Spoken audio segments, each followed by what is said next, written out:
They're a tight-knit group inspiring real change. A former Local 4 reporter is sharing her story of chronic illness and her fight to get doctors to realize what's really causing it. Tracy Gary says her breast implants were making her sick. And when she shared her story, others began coming forward saying they, too, have suffered.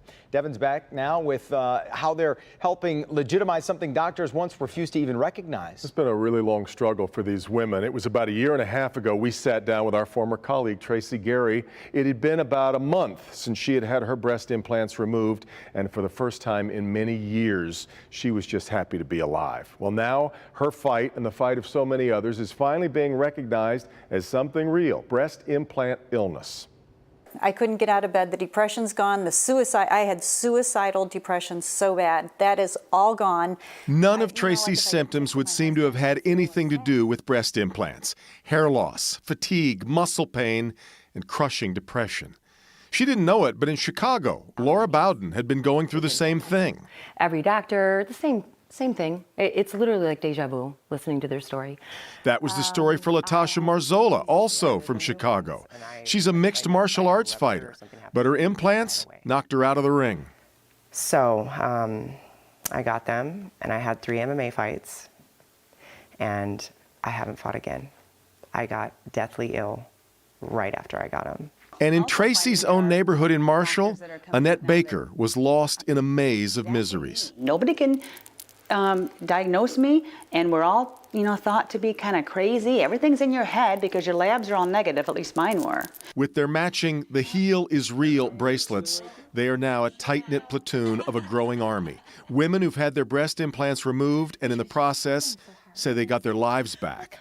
It has been a classic grassroots story, all of these women finding each other online, taking their stories to Washington to testify before the FDA, trying to convince the medical world that breast implant illness is not in their heads, it's in their bodies. And what I'm seeing after really looking deeply into the actual medical research and the literature behind it is that I believe breast implant illness is real. Plastic surgeon Anthony Yoon has come around. So what do I believe? Well, I believe that breast implant illness is real. When I spoke with him a year and a half ago, he wasn't sure the evidence was there. Now, he warns patients about the possibility of a bad reaction to implants. Now, keep in mind, it's the most popular elective surgery in the country and a profit center for many doctors, many of whom still don't buy it. Thousands of plastic surgeons get together every year at these meetings. And I tell you, 5 years ago, if they would have brought the subject of breast implant illness, it would have been met with scoffs. They wouldn't have even made it to the podium or any of the sessions.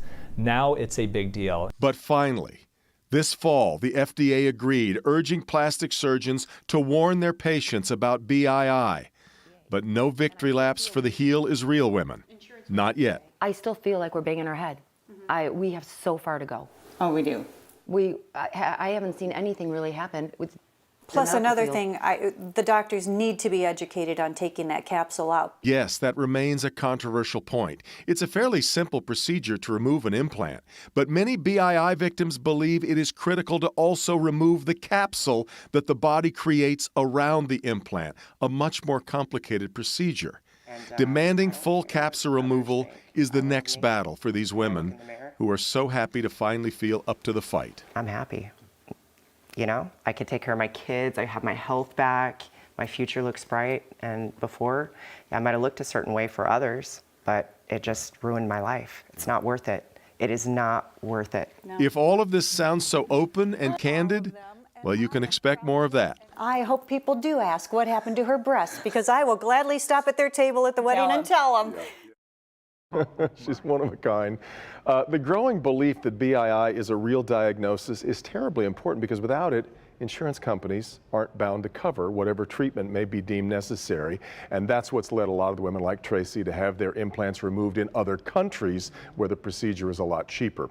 By the way, we've put my much longer and in-depth conversation with these 4 women on clickondetroit.com. Head to our website. They're very candid and open about it all, and but they're finally seeing some progress in their fight. It's encouraging that that doctor, just 18 months later, may has a change of tune because that's the first step. That's really what led me to revisit revisit this was when I ran into Dr. Yoon a couple of months ago, and he said, "You know what? I've changed my mind." I said, "Well, it's time to dig into That's that a huge again." step in Yeah, that community, it is. yeah. Sure is. Yep. Thank you, Devin. You bet. Now here's a look at what we're working on for tomorrow at 5.